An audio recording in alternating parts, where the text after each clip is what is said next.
The champagne cork echoed across Boston Harbor like a gunshot. David Anderson's pen hovered over the $3.2 million contract. Ink still wet. When he heard it, a sound that didn't belong. Not the clinking glasses or congratulatory laughter. Something quieter.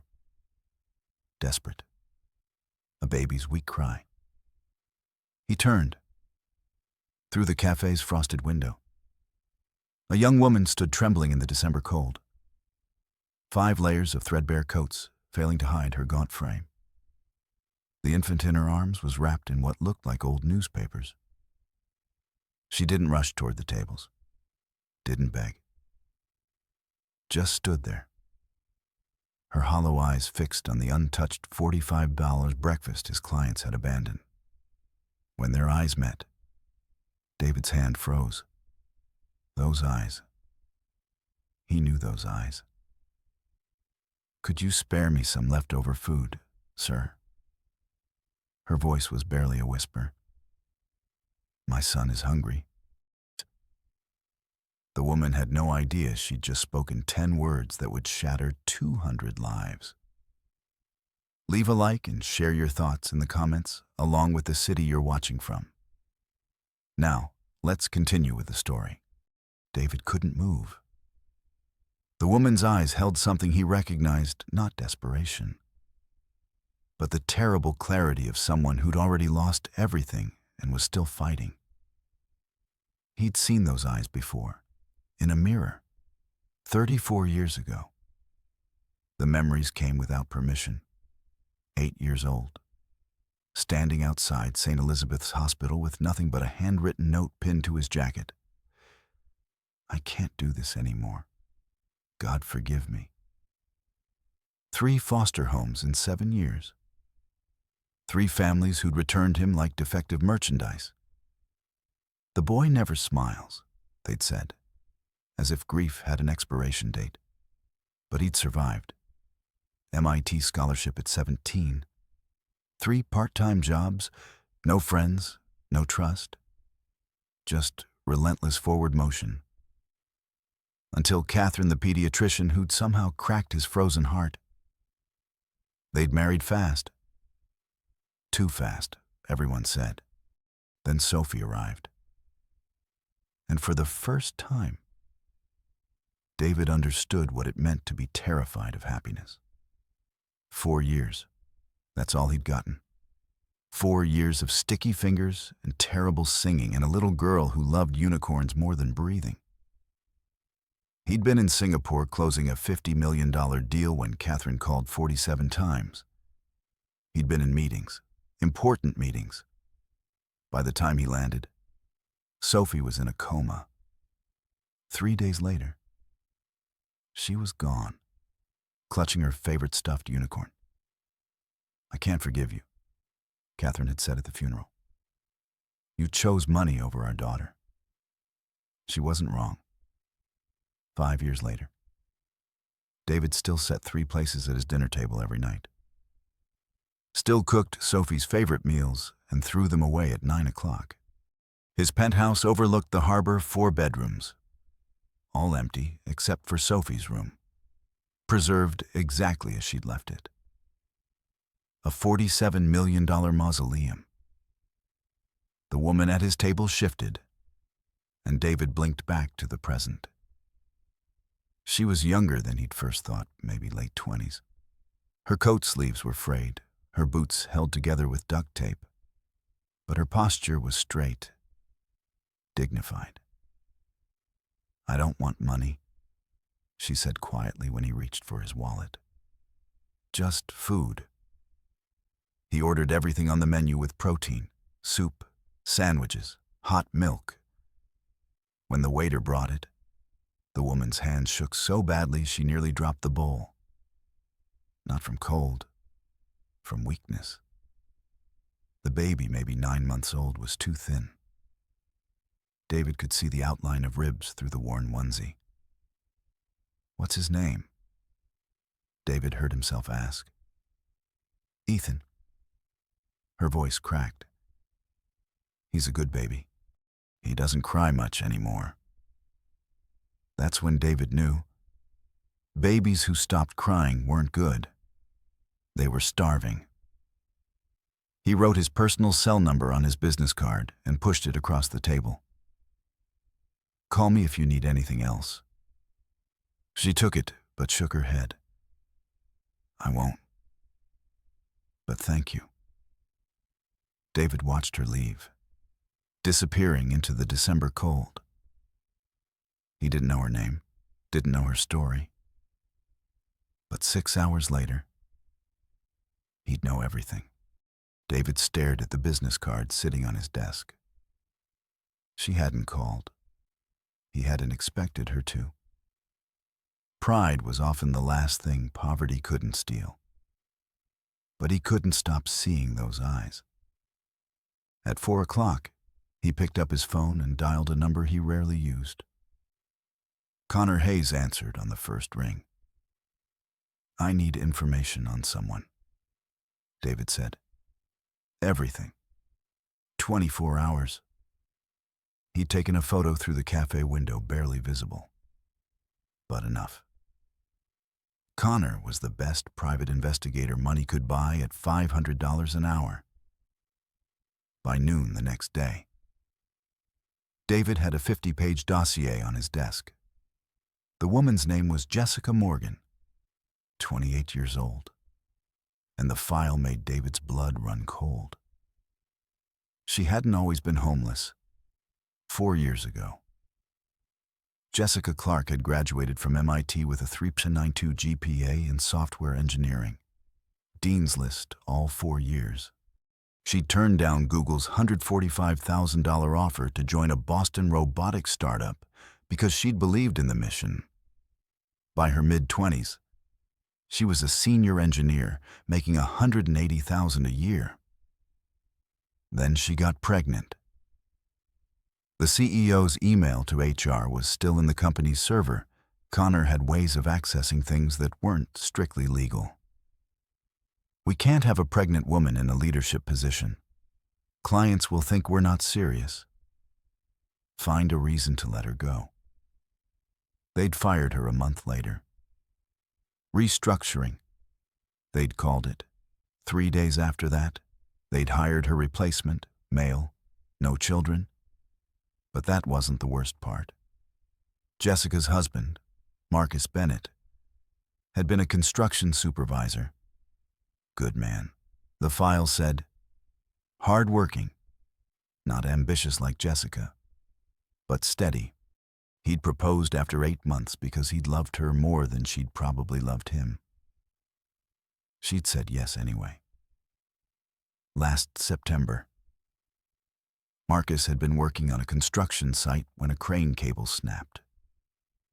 4 workers were underneath. 3 died instantly. Marcus survived technically. He'd been in a coma at Massachusetts General Hospital for 5 months. Glasgow coma scale of 3, essentially brain dead, though his heart still beat. The construction company's insurance had refused to pay. Some clause buried in fine print about safety violations. Marcus's medical bills had climbed to $185,000. Jessica had sold everything, their condo in Beacon Hill, her Tesla, every piece of furniture, and still owed $147,000. She'd given birth to Ethan alone in a charity hospital 2 months after Marcus's accident. 24 hours later, she'd been discharged because she couldn't pay. She'd applied to 147 companies in 3 months. No one would hire her. When employers Googled her name, they found fabricated news articles about her suing her former company. The company had planted them. Current residents, Pine Street Inn Shelter. $150 a month for a bed in a room with 40 other people. Current assets, $687. David read the last page twice. Massachusetts General had sent Jessica a letter 48 hours ago. If she couldn't pay $38,000 immediately, they would transfer Marcus to comfort care only. Medical jargon for letting him die. The deadline was today, in 6 hours. David was in his car before he'd fully decided what he was doing. At the hospital, he'd demanded to see the financial director. "I want to pay the bill for Marcus Bennett." The director, Lawrence Davidson, had shaken his head. "Are you family?" "No." "Then I'm sorry. HIPAA regulations prevent us from accepting payment from unrelated third parties." David had left the hospital and made 4 phone calls. By midnight, he'd incorporated the Second Chance Foundation. By 2 in the morning, his lawyers had filed it as a medical charity. By 6, he'd transferred $500,000 into its account. At 8, the foundation had paid Marcus's entire bill, listing him as its first scholarship recipient. At 9, Jessica's phone rang. David didn't hear the conversation, but Connor did. He'd placed a trace on the hospital's outgoing calls, another legal gray area David chose not to examine too closely. "There's been a payment," the hospital administrator had told her. "A charitable foundation. Your husband's care will continue." Jessica had asked what foundation. The administrator had given her the name. 30 seconds later, Jessica had Googled it. The website had gone live an hour earlier. Founder Anderson Tech Group. CEO David J. Anderson. She'd called him at 10. "Why did you do that?" Her voice was shaking. David had rehearsed 12 different answers.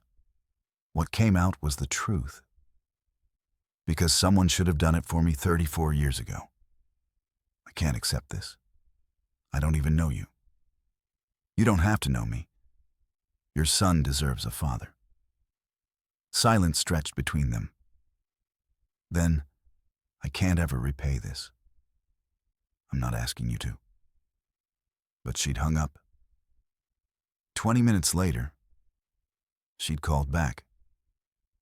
"Your receptionist said you wanted to see me. I need a website designer. Part-time, remote. $5,000 a month. I'm a software engineer, not a designer. Then design software for me. I need a system to manage the foundation's grants." Another long pause. "This is charity. Dressed up as work." "No," David said. "It's work. If you do it well, I pay you. If you don't, I fire you. Your choice." He'd heard Ethan crying in the background. Heard Jessica's breathing change. "One condition," she finally said. "I pay back every dollar." "Deal." But as David hung up, he knew the real storm hadn't started yet. Because Connor's report had one more page. A page about Jessica's sister, Rachel. And according to the investigator's notes, Rachel had been following Jessica for 3 days, photographing everything, building a story that would destroy them both. Jessica worked from the public library because the shelter's internet cut out at 9 o'clock every night. The laptop was 10 years old, a relic from her MIT days, its fan whirring loud enough that other patrons glared at her. She didn't care. She had work, real work, or at least, that's what she kept telling herself. The brief David had sent was legitimate: build a donor management system for the Second Chance Foundation, track contributions, generate tax receipts, monitor grant distributions. She'd built more complex systems in her sleep during her MIT years. But sitting here, Ethan sleeping in a stroller beside her, surrounded by homeless men reading newspapers for warmth, Jessica felt like a fraud. "This isn't real," she whispered to herself. "He's paying me out of pity." But Ethan needed formula. The shelter had raised its fee to $200 a month. Winter was getting colder, and his thin blanket wasn't enough. So she coded. 3 days later, She sent David the first draft: clean architecture, intuitive interface, database optimization that would scale to 10,000 donors without breaking. She'd done it in 72 hours on almost no sleep, fueled by library vending machine coffee and the knowledge that if she failed, they'd be back on the street. David called her at 11 at night. "The website is excellent," he said, "but I need additional features: donor tracking, automated thank you emails, and gift matching algorithms." Jessica's breath caught. "You actually need this. This isn't just, I don't pay $5,000 a month for things I don't need." Something in her chest loosened. "Thank you for not lying to me." She heard him pause. "You're welcome." That night, Jessica let herself believe, just for a moment, that maybe this was real. Maybe she wasn't just a charity case. Maybe her MIT degree still meant something. The illusion lasted exactly 1 week. Rachel appeared at the shelter on a Tuesday afternoon. Jessica was changing Ethan's diaper on her cot when her younger sister walked through the door wearing designer jeans and too much makeup, both knockoffs. Jessica knew. But Rachel had always preferred the appearance of success to the reality of stability. "Hey, sis," Rachel said, her voice dripping with false sweetness. "Heard you got a job?" Jessica's hand stilled. She hadn't spoken to Rachel in over a year, not since their parents' funeral, when Rachel had demanded half the life insurance money and Jessica had explained it was already gone, paying for their mother's cancer treatments. "What do you want?" "Rachel, just checking on my big sister." Rachel's eyes scanned the shelter, 40 cots crammed into a basement, the smell of unwashed bodies and desperation. "Living the dream? I see. If you're here for money, I don't have any." "Oh, I know about the money." Rachel pulled out her phone, scrolling through something. $5,000 a month from some tech CEO. That's pretty good pay for a homeless woman. Jessica's blood went cold. "How did you—" "I've been watching you. Saw you going into that fancy building downtown, Anderson Tech Group, 42nd floor. Saw you sitting in cafes with him. Saw him playing with Ethan in the park."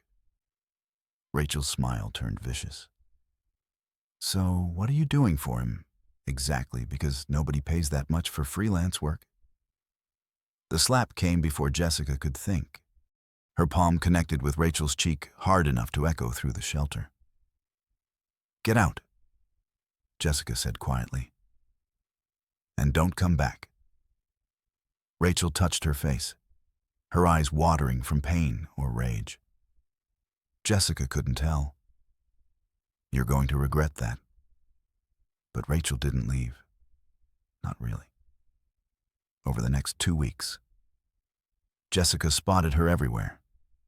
Outside the library, across the street from David's office building, taking photos, always taking photos. And then the Facebook posts started. They were anonymous at first, posted to Boston community groups with blurred photos of Jessica entering David's building, sitting across from him at restaurants, watching him push Ethan on a park swing. "Does anyone else think this looks suspicious?" the captions read. "Homeless woman suddenly has money after spending time with a millionaire, while her husband is in a coma, just saying." The posts got 50 shares in the first day, 100 by the weekend. Someone recognized Jessica from the robotics company. Someone else recognized David from business magazines. The comments section turned toxic. Jessica didn't tell David. She was too ashamed. Too afraid he'd realize what a liability she was and take back everything: the job, the foundation payment, the only hope she had left. But David found out anyway. He showed up at the library one evening with a folder thick enough to be a novel. We need to talk. Jessica looked up from her laptop. Ethan, asleep in the stroller. About what? About why you were really fired. He opened the folder and showed her printouts of emails. Internal communications from Robotech Solutions. Her former CEO, Mark Sutherland, writing to the HR director. We can't have a pregnant woman in leadership. Clients will think we're not serious. Find a reason to terminate her. Make it look performance-related. Jessica read the words 3 times. Her hands started shaking. How did you get these? That doesn't matter. What matters is that this is illegal. Textbook pregnancy discrimination. You could sue. With what money? Jessica's laugh was bitter. I can't afford a lawyer. And even if I could, I'm exhausted, David. I'm so tired of fighting. My attorney will take the case pro bono. I'll cover the costs. You've already done too much. This isn't about me, David said, and his voice had an edge Jessica hadn't heard before. It's about the 1,000 other women who'll get fired the same way if nobody stands up to these bastards. Jessica looked at Ethan, sleeping peacefully despite the chaos of her life. She thought about the kind of world she wanted him to grow up in, the kind of world where women could have careers and children, where poverty wasn't a death sentence, where companies couldn't destroy lives without consequences. Not for money, she said finally. I'll do it for justice. David's expression softened. That's all I'm asking. What neither of them knew was that Rachel was sitting 3 tables away, close enough to hear everything through the library's acoustic quirk that carried voices across the reading room. Rachel heard about the lawsuit, the emails, David's offer to pay for everything. And she made a decision. That night, she recorded a video on her phone. Makeup perfect, lighting carefully arranged, tears ready on command. I need to tell you all the truth about my sister, she began, her voice trembling with practiced emotion. Jessica Morgan is not who you think she is. The video went live at midnight. By morning, it had 10,000 views. By noon, 50,000. The comments section exploded. She's scamming that poor millionaire. Her husband is in a coma, and she's already moved on. This is disgusting. Someone needs to stop her. Jessica woke up to 17 missed calls, 43 texts. Her name was trending on local Twitter. Someone had found the shelter's address and posted it online. When she checked her email, there was a message from David with just 2 words. We need to talk, now. Jessica picked up Ethan, her hands shaking so badly she almost dropped him. Everything was falling apart again. Just when she'd started to hope. Just when she'd let herself believe things might get better. The universe, it seemed, had other plans. Outside the library, a news van was pulling up. A reporter was checking her microphone. They were coming for her. Jessica ran. The news vans didn't catch her. Jessica knew the library's back exit, the alley that led to the subway station, the routes that kept her invisible. She'd learned them during her first week homeless, when invisibility meant survival. David's text came through as she descended into the metro. Don't run. Come to my office. We'll handle this together. But Jessica had spent too many years being self-sufficient to accept rescue easily. She texted back, I need time to think. His response was immediate. You have 24 hours, then I'm coming to find you. She believed him. That night, while Ethan slept on her chest in the shelter, Jessica made a decision. She could run change cities, start over, disappear into America's vast network of invisible poor. Or she could stay and fight. Not for herself, for Ethan, for the future she wanted him to have. At 8 the next morning, she walked into Anderson Tech Group's lobby. The receptionist, a woman named Sarah, who'd looked at Jessica with barely disguised contempt during her first visit, actually smiled this time. "Mr. Anderson is expecting you." 42nd floor? David was standing by the window when she entered, looking out over Boston Harbor. The same view as the cafe where they'd met. "I'm not running anymore," Jessica said before he could speak. He turned. "Good. Because I have a proposition." Over the next hour, David laid out a plan. He'd enroll her in online courses, AWS certification, React Native, modern frameworks she'd missed during her year away from tech. $2,000 in training. When she protested, he cut her off.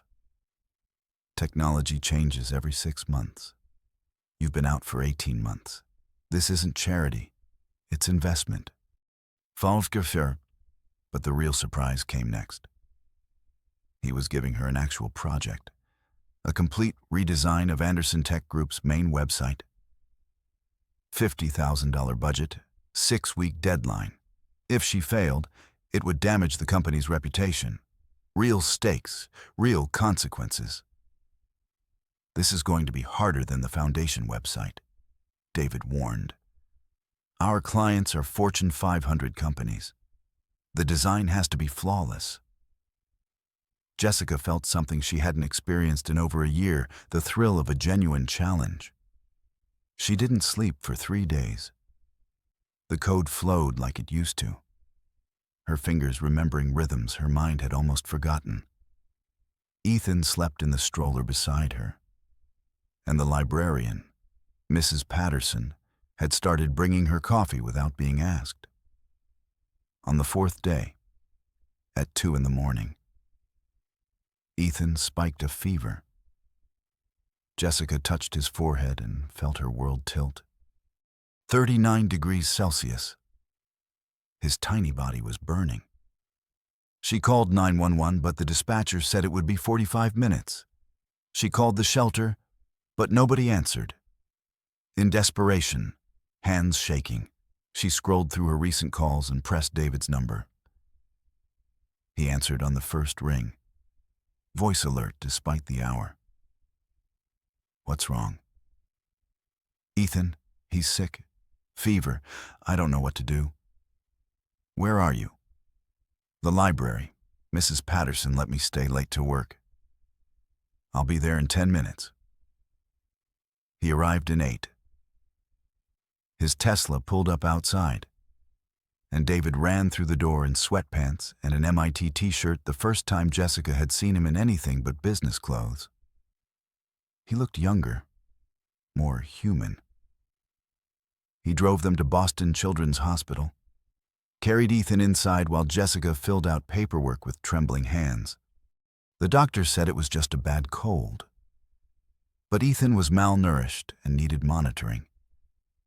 The bill came to $800. Jessica stared at it, doing the math.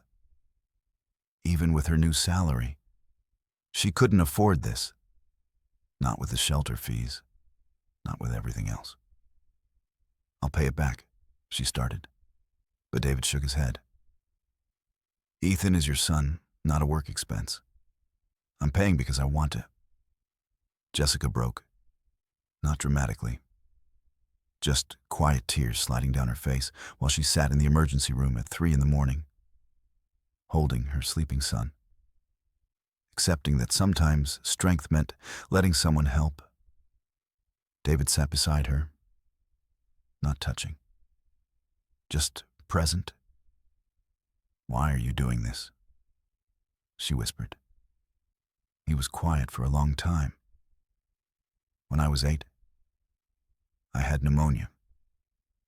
I was in foster care.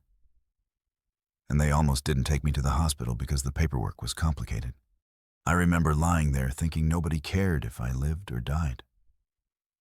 He paused. "I don't want Ethan to ever feel that way." After that night, something shifted. David started coming by the library most afternoons, bringing food that wasn't vending machine garbage. He'd ask what Jessica liked to eat, a question so simple it made her realize how long it had been since anyone had cared about her preferences. And he played with Ethan. At 9 months old, Ethan was just learning to crawl. David would sit on the library floor, $500 suit and all, encouraging the baby to move toward him. When Ethan managed 3 whole crawl steps, David clapped so enthusiastically that everyone in the library looked over. Jessica watched his face and saw something break through the careful control. Joy. And underneath it, an old grief that had never healed. One night, after Ethan fell asleep, David told her about Sophie. His voice was barely above a whisper. She was 4, loved unicorns, sang terribly but with complete confidence. He smiled at the memory. She died because I wasn't there. I chose a $50 million deal over being with my daughter in her last days. Jessica didn't offer platitudes. You didn't kill her. Cancer did. But I could have been there. For 3 days. Catherine called 47 times. I was in meetings. Guilt isn't a competition. Jessica said softly. You carry yours. I carry mine. But we're still here. We still have to live. David looked at Ethan. When I see him, I see Sophie. Same smile. Same curiosity. That's why I helped you initially. And now. He met her eyes. Now I don't know anymore. The following week, David called a board meeting at Anderson Tech Group. Jessica wasn't invited, but she heard about it from Sarah, who'd warmed to her considerably after seeing David's obvious care for Ethan. David announced the Second Chance program. 50 single mothers would receive technology training, job placement assistance, and child care support. Total budget $2.5 million in the first year. 3 board members objected immediately. This is a business, not a charity. David's response was ice cold. I own 51%. We're doing this. He offered Jessica the role of program director, $85,000 a year. Her own office. Real authority. You understand these women, he said. You've lived what they're living. You know what actually helps versus what sounds good in a press release. Jessica accepted. The first week, they received 3,472 applications. Jessica read every single one, crying most nights. Each story was a variation of her own educated women destroyed by medical debt, domestic violence, employer discrimination, or simple bad luck. The American dream's dark underbelly. She chose the 50 most desperate cases. Women living in cars with their children. Women fleeing abusive partners. Women whose minimum wage jobs couldn't cover both rent and food. The Boston Globe ran a feature, Tech CEO Launches Ambitious Single Mother Program. The article was glowing. David was praised for his philanthropy. But there was one line that made Jessica's stomach drop. Questions remain about the mysterious woman running the program. Who is Jessica Morgan? Within hours, reporters started digging. They found her LinkedIn profile, still showing her Robotech Solutions title. They found the fabricated articles about her suing her former employer. They found court records showing Marcus's medical debt. They started putting pieces together, building a narrative. And then, Rachel gave them the missing piece. Her second video was more polished than the first. She sat in what looked like a professional studio, though Jessica recognized her friend's apartment.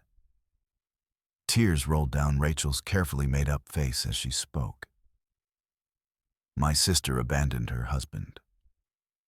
Marcus is in a coma, and Jessica hasn't visited him in 2 months. She's too busy with her new millionaire boyfriend. Rachel held up her phone, showing photos of David pushing Ethan on a park swing. Look at them, playing happy family while Marcus fights for his life. The video went viral. 2 million views in 48 hours. The hashtag #JessicaMorganExposed trended nationally. News outlets picked up the story. TMZ called it Boston's biggest homewrecker scandal. Anderson Tech Group's stock dropped 3%. 3 major clients called to discuss concerns. The board demanded an emergency meeting. And through it all, Jessica could only think one thing: she'd destroyed everything David had built. Just by existing in his orbit, she'd become toxic. She drafted her resignation letter that night. But before she could send it, her phone rang. Unknown number. Ms. Morgan, this is Massachusetts General Hospital. It's about your husband. Jessica's heart stopped. Is he? He's awake. The hospital room smelled of antiseptic and machines. Jessica stood in the doorway, Ethan asleep in her arms, staring at the man in the bed who was supposed to be her husband. Marcus's eyes were open. After 5 months of emptiness, they were open.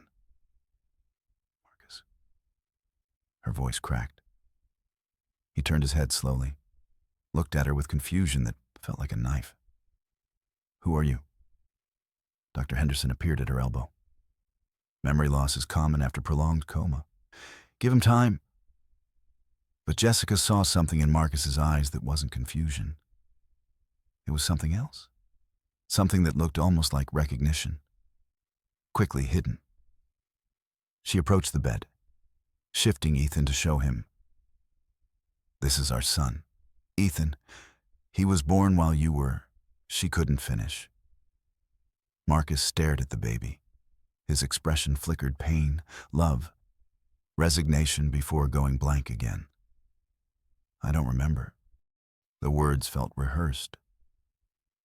Jessica stayed for an hour, talking about their life before, showing him photos on her phone.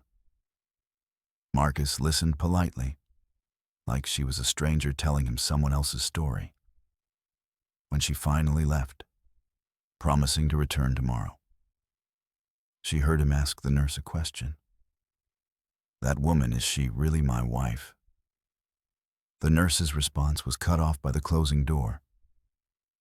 Jessica stood in the hospital corridor, numb. Marcus was awake but gone. The man she'd married had vanished, leaving a polite stranger in his place. Her phone buzzed. David.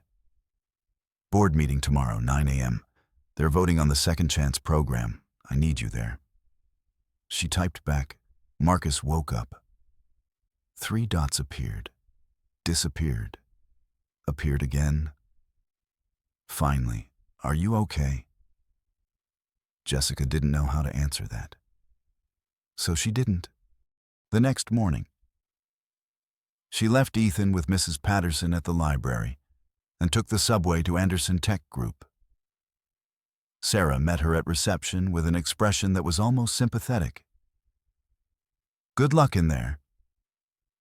The conference room was glass and chrome and hostile faces. 7 board members sat around a polished table. David stood at the head, his jaw tight.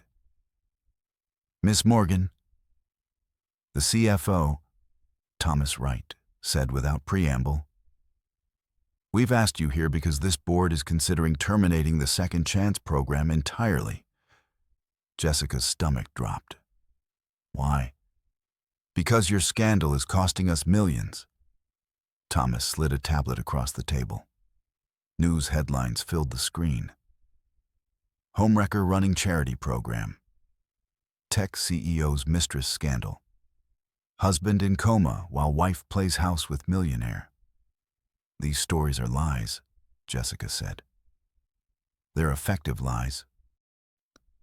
Thomas turned to David.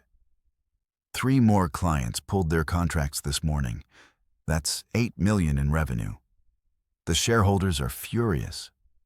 We need damage control, and that means cutting ties with anything controversial. The program helps 50 families, David said, his voice dangerous. The program helps your girlfriend's reputation. Another board member, Patricia Hughes, shot back. Let's not pretend this is about charity. Jessica felt her face burn. I've never been inappropriate with David. He's been helping me because you manipulated him. Thomas interrupted. You saw a lonely widower and exploited his grief. We've all seen the pattern. First the sob story at the cafe, then the convenient medical emergency. Now you're running a division of his company while your actual husband lies in a hospital bed. That's enough, David snapped. But Thomas wasn't finished. If you don't terminate Ms. Morgan and shut down this program by Friday, I'm calling for a vote to remove you as CEO. I own 51% of this company. You pledged 20% of your shares as collateral for the headquarters expansion loan last year. Thomas said smoothly. If the company becomes insolvent, the bank seizes those shares. Between the lost contracts and the second chance program's costs, we're looking at bankruptcy within 90 days, at which point you'll only control 31%. Not enough. The silence in the room was absolute. David's expression didn't change, but Jessica saw his hand tighten on the back of his chair. He'd been outmaneuvered. I need time to think, he said finally. You have 48 hours. Thomas stood. Then we vote. Jessica walked out of the building in a daze. 50 families were about to lose their chance at a better life. David was about to lose his company, all because she'd been desperate enough to ask for leftover food. She was still processing when her phone rang again. Boston Children's Hospital. Ms. Morgan, we need you to bring Ethan in immediately. Why, what's wrong? His recent blood work shows irregularities. We need to run more tests. Jessica ran. By the time she reached the hospital, her shirt was soaked with sweat despite the winter cold. The pediatric cardiologist, Dr. Elizabeth Cooper, met her with an expression that made Jessica's knees weak. Ethan has a ventricular septal defect, a hole in the wall between his heart's chambers. It's congenital, he was born with it, but it's getting worse. How much worse? He needs surgery. Soon. If we wait, his heart could fail within 6 months. The floor tilted. How soon is soon? Ideally within 3 weeks. But we need to run more tests first. Make sure he's stable enough for the procedure. Dr. Cooper paused. The surgery costs approximately $180,000. Do you have insurance? Jessica almost laughed. No. We can discuss payment plans. I'll cover it, said a voice from the doorway. David stood there, still in his suit from the board meeting, looking exhausted. He must have followed her from the office. David, you can't keep... We'll discuss it later. He turned to Dr. Cooper. Schedule the surgery as soon as possible. Send the bills to me personally. Dr. Cooper nodded and left them alone in the consultation room. Jessica sat down hard, staring at Ethan sleeping in her arms. unaware that his tiny heart was broken. "I'm destroying you," she whispered.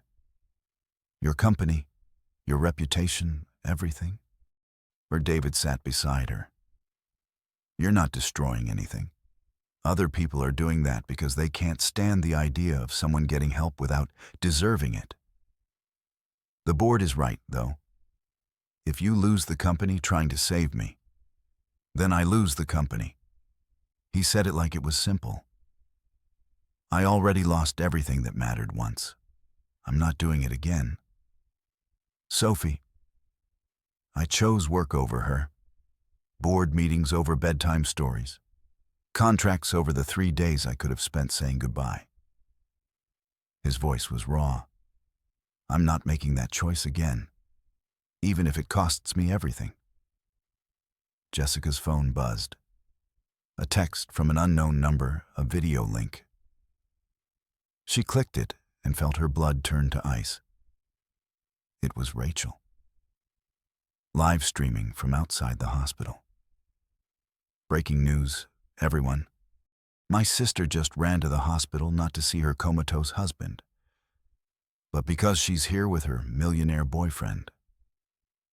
While Marcus lies alone at Mass General, Jessica and David are playing house at Children's Hospital. I'll keep you updated." The video already had 50,000 views. Comments scrolled past. "This woman is disgusting. Someone call CPS. That poor baby deserves better than a gold digger mother." Jessica looked up at David, her vision blurring. "It's never going to stop. As long as I'm near you, this will keep happening. So what do you want to do?" She thought about Ethan, about Marcus lying in a hospital bed pretending not to remember her, about 50 families waiting for a chance that might never come. She thought about David losing everything his grandfather had built because he'd been kind to a stranger. "I want to disappear," she said honestly. "Take Ethan and vanish. Let you fix this without me making it worse." David was quiet for a long moment. Then he stood, pulling out his phone. "I have a better idea." "What?" "The truth." He started typing. "I'm calling a press conference for tomorrow morning. I'm going to tell them everything about you. About Marcus, about the Second Chance program, about all of it. That's suicide. The board will destroy you. Maybe." He finished typing and looked at her. "But I'm done letting other people control the narrative. Are you with me?" Jessica looked at Ethan, at his peaceful sleeping face, and thought about the kind of world she wanted him to grow up in. One where the truth mattered. Where standing up to injustice wasn't suicide. Even when it felt like it. "I'm with you." Neither of them knew that at that exact moment. 3 things were happening simultaneously. Marcus was calling his lawyer, requesting divorce papers. Rachel was recording another video. This one claiming Jessica had abandoned Marcus completely. And Catherine Anderson, David's ex-wife, was boarding a plane from Seattle to Boston. The storm was about to become a hurricane. The press conference was scheduled for 10 o'clock the next morning.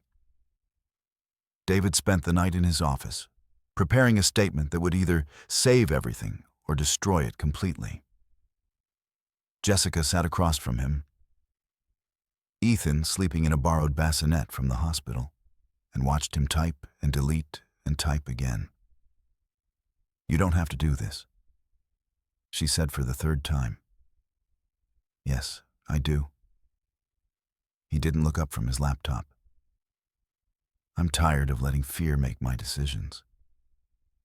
At 7 in the morning, Sarah knocked on the door. "Mr. Anderson, there's someone here to see you. She says it's urgent." David glanced at Jessica, then nodded. "Send them in."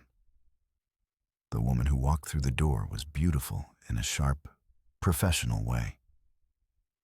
Mid-30s, dark hair pulled back, wearing a designer coat that probably cost more than Jessica's entire pre-homeless wardrobe.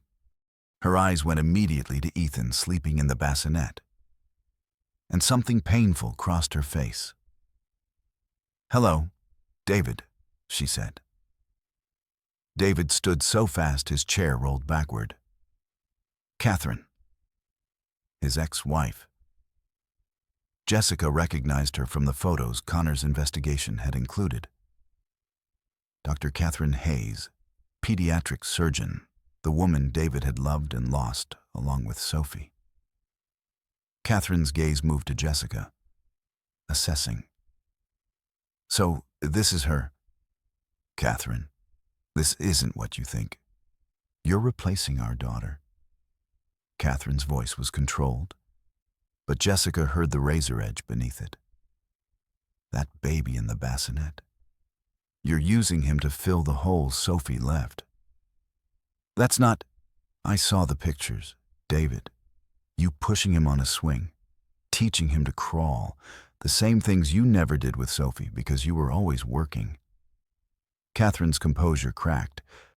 "Do you know what that feels like, watching you be the father to someone else's child that you never were to ours?" Jessica stood. "Mrs. Hayes, I think I should leave."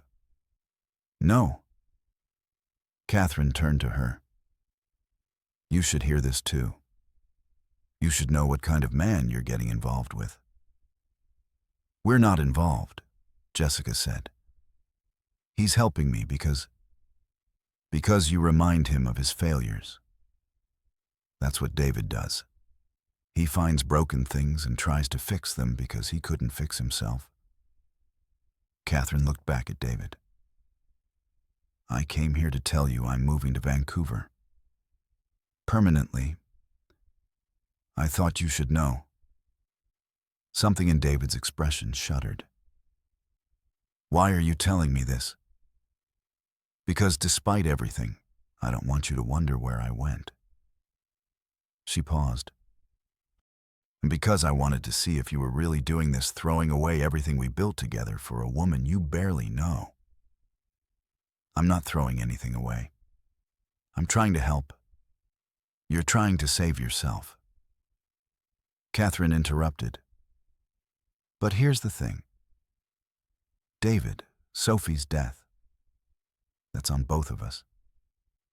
I blamed you because it was easier than admitting I missed signs too. That I was so angry at you for never being home that I didn't notice how sick she was getting until it was too late." The confession hung in the air, like smoke. "We both killed her," Catherine whispered. "With our resentment and our pride, and our inability to just be present. And I've spent 5 years hating you for it, when I should have been hating myself." David's voice was rough. "Katie, but you know what I see when I look at you now." Catherine gestured toward Ethan. "For the first time in 5 years, you're actually here, present. You're choosing this baby over a board meeting. You're risking your company for this woman. That's the man I needed you to be for Sophie." She walked to the door, then stopped. "Don't waste this second chance. David, don't let her die like our daughter did slowly, while you're too busy to notice." The door closed behind her with a soft click. Jessica broke the silence. "I'm so sorry." "Don't." David's face was wrecked. "She's right, about all of it." Before Jessica could respond, David's phone rang. He answered it mechanically. "Anderson." His expression changed. "When? How bad?" A pause. "I understand. Thank you for calling." He hung up, staring at the phone. "What is it?" Jessica asked. That was Thomas. 3 more major clients just pulled their contracts. "We've lost $12 million in revenue this week alone."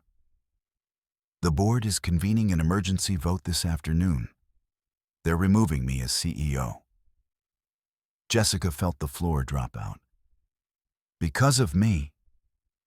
Because of fear, David corrected. Because it's easier to cut losses than to stand up for what's right.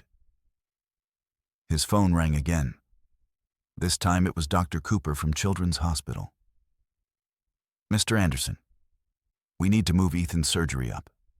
His condition is deteriorating faster than expected. We can get him into the OR the day after tomorrow. But after that, we're looking at waiting another 3 weeks for the next available slot. David looked at Jessica. Do it. Day after tomorrow. When he hung up, Jessica was shaking. This is happening too fast. The surgery, the board vote, the press conference. Ms. Morgan, Sarah, appeared in the doorway again, looking distressed. There are reporters downstairs. A lot of them. Someone leaked that you're here. Through the office window, Jessica could see news vans gathering in the street below. 15, 20. More arriving every minute. Her phone buzzed with a text from an unknown number. It was a photo of her resignation letter from Anderson Tech, the one she'd drafted but never sent. Someone had hacked her laptop. The caption read, Jessica Morgan tried to quit before the scandal broke.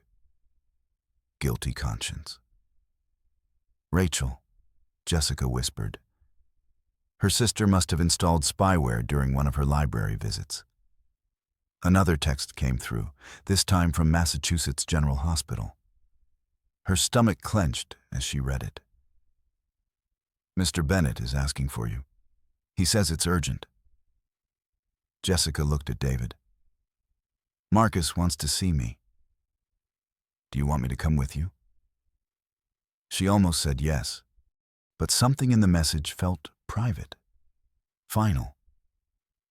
No, I need to do this alone. An hour later, Jessica stood outside Marcus's hospital room, Ethan sleeping against her shoulder. She could see Marcus through the window, sitting up in bed, looking more alert than he had yesterday. When she entered, he turned his head. This time, his eyes were clear, knowing. Hello, Jess, he said. And his voice was Marcus's voice, the one she remembered from before. You remember? It wasn't a question. I never forgot. He gestured to the chair. Please sit. We need to talk. Jessica sat, her heart hammering. Marcus, I can explain. I heard everything, he said quietly. In the coma, doctors say it's rare. But I heard voices, conversations. I heard you crying.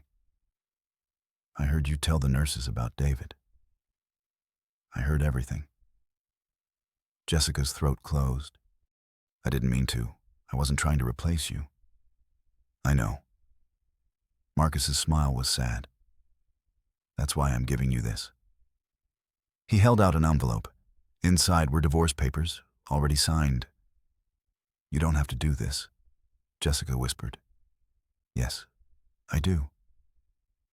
Marcus looked at Ethan, and his eyes filled with tears. Because I love you enough to let you go. You deserve a man who can give you and our son a real life. I'm going to be in physical therapy for months, maybe years. I'll never work construction again. I'll be a burden. Ethan needs his father. Ethan needs a father who can provide for him, who can be there for him. David can do that. I can't. Jessica was crying now. I never wanted this. I never wanted to hurt you. I know. Marcus's voice broke. But life doesn't care what we want. It just happens, and we deal with it. He paused. There's something else you should know. About Ethan. Jessica's blood went cold. What about him? The DNA test I requested while you thought I was unconscious. The hospital ran it 3 weeks ago. Marcus met her eyes.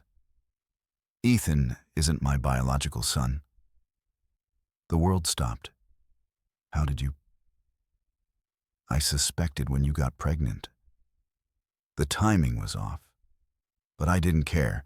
I loved you. And I wanted to love your child. His expression was gentle. You don't have to tell me what happened. I just want you to know that it doesn't change anything. He's still my son in every way that matters. But he deserves to have 2 parents who can actually be present for him. And that's not going to be me. Jessica couldn't speak. The secret she'd carried for a year, the assault by her former co-worker that she'd never reported. The pregnancy that resulted. The shame that had nearly killed her, Marcus had known all along. Sign the papers. Marcus said. Move on. Be happy. That's all I want. She left the hospital in a daze. Divorce papers in her bag, her entire world reshaping itself. David was losing his company. Marcus was letting her go. Ethan needed surgery in 36 hours. And in 3 hours. They had to face a room full of reporters and tell the truth. The truth that might destroy everything. Her phone buzzed one more time. A message from Rachel, check the news. Jessica pulled up her browser and saw the headline, Second Chance Foundation Embezzlement Scandal CFO Thomas Wright under investigation for stealing $800K from charity. And below it, anonymous tip reveals Anderson Tech Group financial records show systematic fraud. Everything was burning down at once. The press conference room held 60 reporters, 3 television cameras, and enough tension to shatter glass. Jessica stood backstage with Ethan, watching David through a gap in the curtain as he approached the podium. Ladies and gentlemen, he began, his voice steady. I've called you here to address the recent allegations about myself and Miss Jessica Morgan. Cameras flashed. Reporters leaned forward. The truth is simple, David continued. Jessica Morgan is not my mistress. She's not a gold digger. She's a software engineer with a degree from MIT who was illegally fired for being pregnant. Her husband suffered a catastrophic workplace accident and received no insurance compensation due to corporate negligence. She became homeless through no fault of her own, and I chose to help her because I could. He pulled out a folder, thick with documents. I have here evidence of pregnancy discrimination by Robotech Solutions, including internal emails from CEO Mark Sutherland explicitly ordering her termination. I also have records showing the construction company that employed Marcus Bennett falsified safety inspections, directly leading to the accident that put him in a coma. Murmurs rippled through the crowd. The Second Chance Foundation wasn't created to help Jessica specifically. It was created because her situation is not unique. There are thousands of qualified, hard-working people who've been destroyed by medical debt, corporate malfeasance, and a social safety net with more holes than fabric. David's voice hardened. And yes, I gave Jessica a job. Because she earned it. Because she's talented. Because helping someone who's drowning isn't charity, it's human decency. A reporter shouted, What about the CFO embezzlement allegations? David's expression darkened. Thomas Wright, our former CFO, has been stealing from the Second Chance Foundation since its inception. We discovered the theft this morning during an emergency audit. He took $800,000 meant for single mothers and their children. The authorities have been notified, and he will face prosecution. Another reporter, Is it true the board is removing you as CEO? They're trying, David said, and they might succeed. But I won't apologize for choosing people over profit. I won't apologize for helping a woman and her child when they had nothing. And I won't apologize for building a program that's already helped 35 families escape poverty. He paused, looking directly into the camera. 5 years ago, my daughter died while I was closing a business deal. I chose money over her. I chose meetings over her last days on Earth. That decision has haunted every moment since. When I met Jessica, I saw a chance to choose differently. To be the man I should have been for my daughter.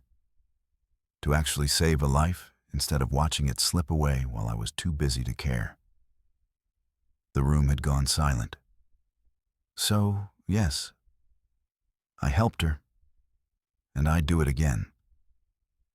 Because the alternative, walking past someone in need because helping them might be inconvenient or controversial or bad for business, that's a kind of death too. And I'm done choosing that death. He stepped away from the podium. No questions. Jessica met him backstage, tears streaming down her face. You just committed professional suicide. Maybe, David said. Or maybe I finally did something worth living for. His phone rang. Sarah's voice was shaking. The board vote just concluded. You've been removed as CEO. Security is clearing your office. David closed his eyes briefly, then nodded. Understood. He'd just lost everything. 10 years of building Anderson Tech Group, gone in a vote that took 5 minutes. But when he looked at Jessica, at Ethan sleeping against her shoulder, he didn't look like a man who'd lost. He looked free. They were walking to the parking garage when Jessica's phone rang. Dr. Cooper. Ms. Morgan, we need to admit Ethan now. His oxygen levels are dropping. We're moving the surgery to tomorrow morning instead of the day after. You need to bring him to the hospital immediately. Terror seized Jessica's chest. We're on our way. The drive to Boston Children's Hospital was a blur. David drove while Jessica sat in the back, monitoring Ethan's breathing, watching his tiny chest rise and fall with effort that shouldn't be necessary. At the hospital, nurses whisked Ethan away for pre-surgical prep. Jessica tried to follow, but a hand caught her arm. It was Marcus, sitting in a wheelchair, physical therapist beside him. What are you doing here? Jessica asked. I heard about Ethan. The nurses told me. Marcus looked past her to David. Mr. Anderson, we haven't officially met. David extended his hand. Marcus. They shook. 2 men connected by the same woman, the same child, entirely different circumstances. I need to say something. Marcus began, his voice strained. To both of you. Jessica, I meant what I said about the divorce. But I also want you to know Ethan will always be my son. Biology doesn't make a father. Being there does. And I'm going to be there, whatever form that takes. He turned to David. And thank you. For doing what I couldn't. For keeping them alive when I was unconscious. For giving my family a future I can't provide. His voice broke. I don't hate you, man. I'm grateful. Jessica watched these 2 men, both broken in different ways, both loving her and Ethan enough to put that love above their egos. It was more grace than she thought the world contained. We should all be there, David said suddenly. When Ethan wakes up from surgery, all 3 of us. Marcus nodded. Yeah, we should. But before they could continue, a security guard approached. Mr. Anderson, there's a young woman at reception demanding to see you. She's causing a scene, says she's your daughter. David frowned. I don't have a... Jessica's blood turned to ice. Rachel. They found her in the lobby, makeup streaked from crying, holding her phone like a weapon. When she saw them, her expression twisted with rage and pain. "Tell them," she demanded, shoving the phone toward David. "Tell them the truth." On the screen was a DNA test result, the kind you could order online. Probability of paternity, 99.97%. "What is this?" David asked, genuinely confused. "I'm your daughter." Rachel screamed. "My mother was Linda Clark. You met her 25 years ago at a MIT alumni event. One night. She never told you she got pregnant because she was already engaged to Robert Clark, but she told me, in her will, she told me you were my real father." The lobby seemed to tilt. Jessica stared at her sister. "What?" Rachel's laugh was bitter. "That's right, Jess. You're perfect big sister. We're only half-sisters. And the man who's been helping you, he's my father. The father who never wanted me. Who built a whole foundation for you but never even knew I existed." David looked like he'd been struck. "I didn't know. Linda never. I had no idea. But you knew Jessica." Rachel's voice cracked. "You saw her begging for food and you helped her. You gave her a job, a future, everything. And I've been struggling my whole life. And you never looked at me twice." "Rachel," Jessica whispered. "This isn't David's fault. He didn't know. But he chose you." Rachel sobbed. "Everyone always chooses you. Mom and Dad, Marcus, and now him. My own father chose you over me, and he didn't even know we were related." The truth hit Jessica like a freight train. Rachel's jealousy, her sabotage, her desperate attempts to destroy Jessica's relationship with David, it had never been about money or attention. It had been about a daughter watching her father love someone else. David stepped forward slowly. "Rachel, if I'd known, would it have mattered?" Rachel's voice was small now. Broken. "Would you have cared about me at all if you didn't feel guilty about Sophie?" The question hung unanswered. Before David could respond, Dr. Cooper appeared, her expression grave. "Ms. Morgan, Mr. Anderson, Ethan's oxygen saturation is critical. We need to take him to surgery now. If you want to see him before we put him under, you need to come immediately." Jessica ran. The pre-op room was bright and cold. Ethan lay on a gurney, oxygen mask over his tiny face, IVs in his arm. He looked impossibly small. Jessica leaned down, kissing his forehead. "Mommy loves you. You're going to be okay." David stood on the other side, his hand resting on Ethan's leg. "You're the strongest little guy I know." And behind them, unexpected, Marcus rolled his wheelchair to the gurney's edge. "Hey, champ, Daddy's here too." 3 adults, 3 different kinds of love, all focused on one fragile child. The anesthesiologist came in. "We need to start." They wheeled Ethan away, and Jessica collapsed into a chair in the waiting room. David sat beside her. Marcus positioned his wheelchair on her other side. 3 hours, Dr. Cooper had said. Maybe 4. The waiting room clock showed 8 in the morning. Outside, news vans were gathering. Rachel's revelation had already gone viral. Social media was exploding with the story. Tech CEO's secret daughter exposes family drama. But in the waiting room, none of that mattered. Only Ethan mattered. Only the next 3 hours mattered. Only the question of whether a tiny heart could be fixed before it stopped beating altogether. Jessica closed her eyes and prayed to a God she wasn't sure she believed in anymore. "Please, not this child." take anything else. But not him. The clock ticked forward, and they waited. 2 years later, Jessica stood at the window of her office at Second Chance Foundation headquarters, watching snow fall over Boston Harbor. The same harbor where she'd begged for food. The same place her entire life had changed. Mama. Ethan's voice pulled her attention.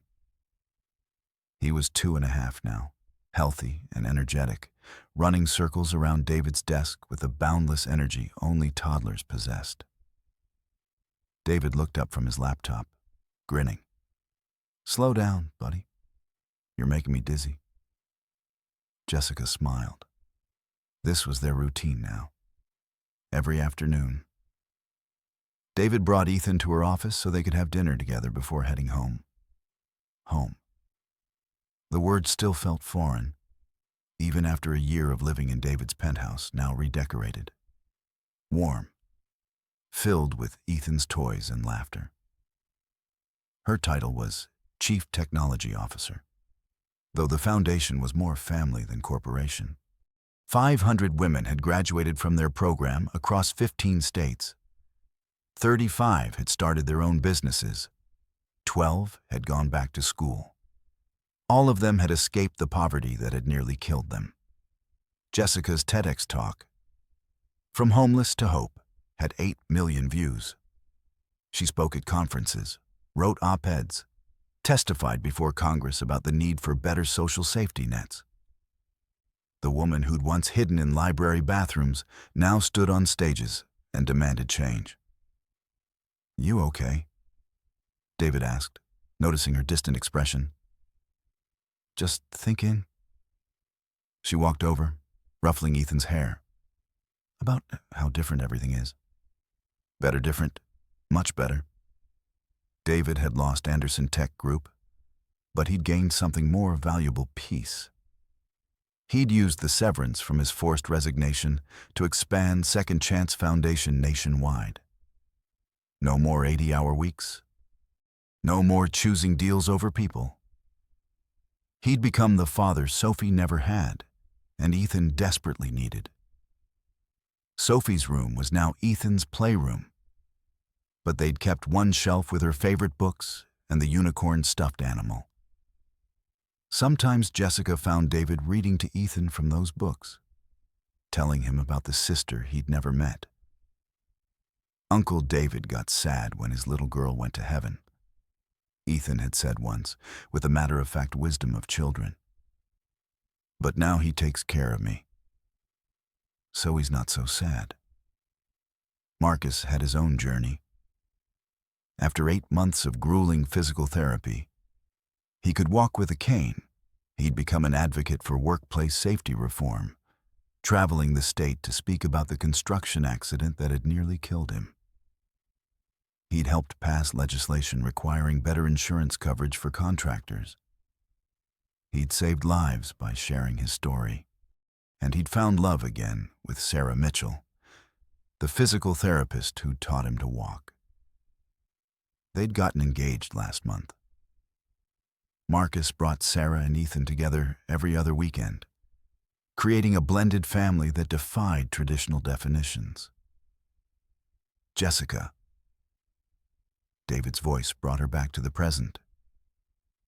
"There's something I want to show you." He stood, taking Ethan's hand. "Come on, both of you." They drove to the harbor, to the cafe where they'd first met. It had been scheduled for demolition 2 years ago, but David had bought the building and renovated it. Now it was called Second Chance Cafe, a training restaurant where program graduates learned culinary skills. But today it was closed. A sign on the door reading, "Private Event." "What's going on?" Jessica asked. David smiled and opened the door. Inside, the cafe had been decorated simply. White lights, candles, and standing near the window was Marcus, leaning on his cane, grinning like he knew a secret. What is this? Jessica's heart was racing. David knelt down to Ethan's level. Remember what we practiced, buddy? Ethan nodded seriously. David had been teaching him something for weeks, but Jessica had assumed it was just a game. The toddler walked over to Jessica, holding out a small velvet box with both hands. Mama, Uncle David has a question. Jessica's hands shook as she took the box. David stood behind Ethan, and when Jessica looked up, there were tears in his eyes. 2 years ago, he said, you came to this place and asked me for leftover food. You were the bravest person I'd ever seen, holding your head high when you had nothing, protecting your son with everything you had left. You changed my life that day. You taught me what it means to actually be present, to choose people over everything else, to live instead of just existing. He took a breath. I know this is complicated. I know we're not a traditional family. But you and Ethan, you're my family now. And I want to make it official. Jessica opened the box. The ring was simple. A single diamond, nothing ostentatious. Perfect. Will you marry me? Ethan bounced on his toes. Say yes, Mama, we practiced. Jessica laughed through her tears. You practiced? Uncle David said I get to be in the wedding. Ethan beamed. And Daddy Marcus gets to come too. She looked at Marcus, who nodded. This is right, Jess. This is how it should be. But what if people say, let them say whatever they want? David interrupted gently.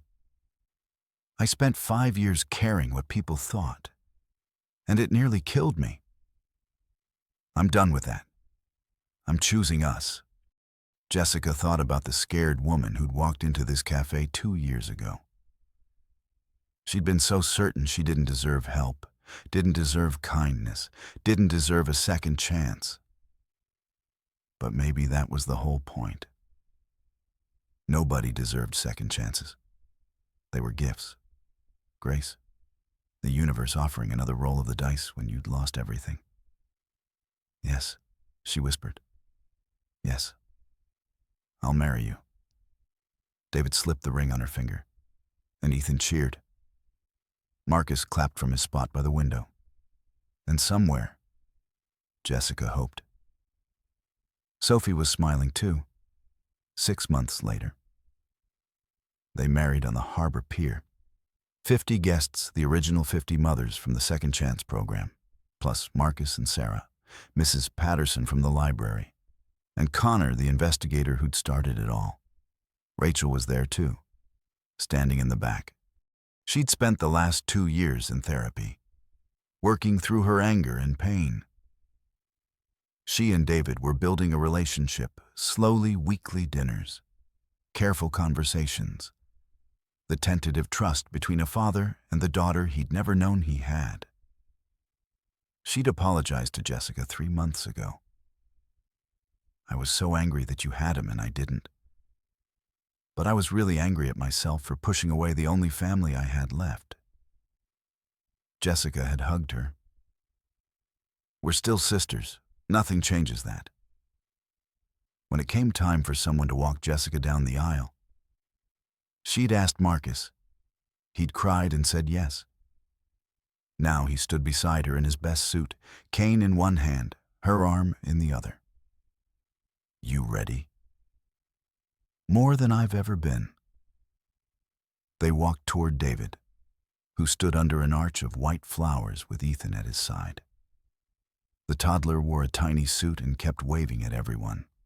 When they reached the altar, Marcus turned to Jessica. Thank you, he said quietly, for giving me Ethan, for loving me when you could, for letting me be part of this. You'll always be part of this, Jessica promised. Marcus placed her hand in David's. Take care of her. Take care of my boy. I will, David said. I promise. The ceremony was simple. They'd written their own vows.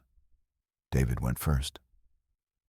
I promise to never choose work over family, to be present for every moment I can, to love Ethan like he's my own. Because in every way that matters, he is Jessica's turn. I promise to never let pride keep me from asking for help, to trust that love isn't something you have to earn, to build a life worth living together. When they kissed, Ethan cheered. The small crowd applauded. And Catherine, watching from the last row via video call from Vancouver, smiled despite her tears. At the reception, a surprise guest arrived. Thomas Wright, the former CFO, now out on bail and awaiting trial. But he didn't come to cause trouble. I just wanted to apologize, he said to David and Jessica. What I did was unforgivable.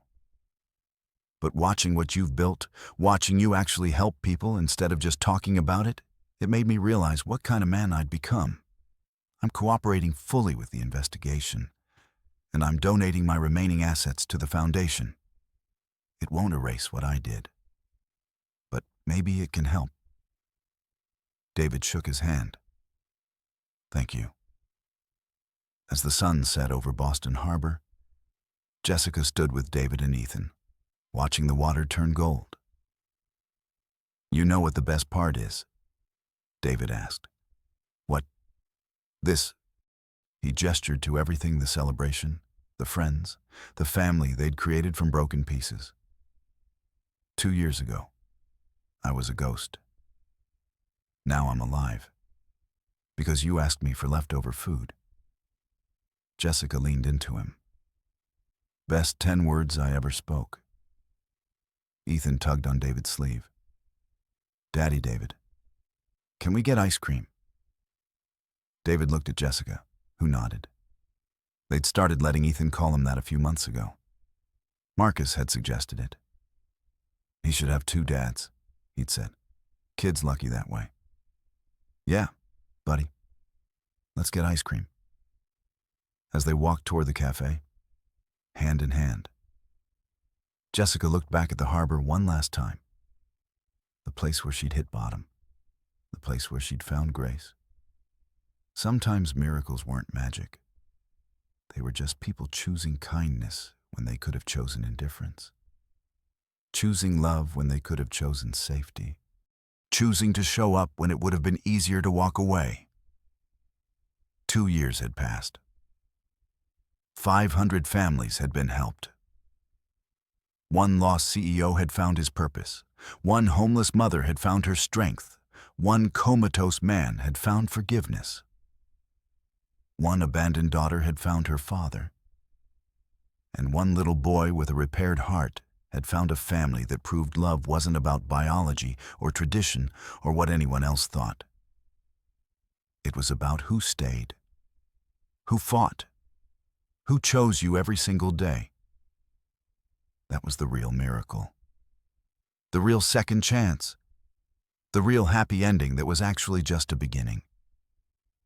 If you've lived long enough, you know this truth: life doesn't give us what we want. It gives us what we need. David wanted Sophie to live, but he needed to learn how to truly be present. Jessica wanted Marcus to wake up unchanged, but she needed to learn that letting go is sometimes the greatest act of love. Maybe you've been there too, standing at the crossroads between what you wished for and what life handed you instead. How many of us spent decades chasing success, only to realize we were running from what mattered most? How many bedtimes did we miss? How many moments slipped through our fingers while we were busy being important? The beautiful devastation of this story is that it's never too late. David lost 5 years to grief before he learned to live again. Marcus lost his health, but found grace. Jessica lost everything and discovered she was stronger than she knew. Second chances don't announce themselves with trumpets. They whisper through 10 desperate words at a cafe. They arrive in the form of strangers who choose kindness over convenience. What second chance are you still waiting for? What would you do differently if you could share your story below? Your words might be exactly what someone else needs to hear today.